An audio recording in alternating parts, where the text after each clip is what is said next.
Иранда тұратын әзербайжандардың саны Әзербайжанның өз халқынан әлде қайда көп. Мұның себебі мынада.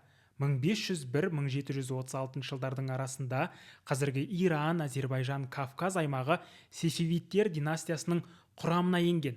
Бұл династияны ирандық шах Исмаил бірінші құрған еді. Сефевидтер әулетінің билігі құлаған соң 18 ғасырда Кавказда біраз жеке қағанаттар пайда болған. Бірақ Кавказ аймағына Ресей көз салып басып ала бастады. Мұның түбі орыс-парсы соғысына алып келді.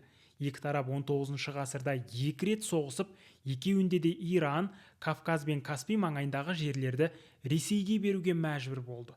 Екі соғыстан соң Гүлістан және Түркменшай келісімдеріне қол қойылып, мына аймақ осы жерден бөлінді. Жерді бөлгенде ұлттың ерекшелігі, халықтың тағдыры ескерілген жоқ. Соның салдарынан Әзербайжан халқының бір бөлігі Ресей империясына қосылып, бір бөлігі Иранда қалды. Кейін Совет одағы құлап, Әзербайжан жеке ел болды, бірақ қазір көп Әзербайжан Иранда тұрып жатыр.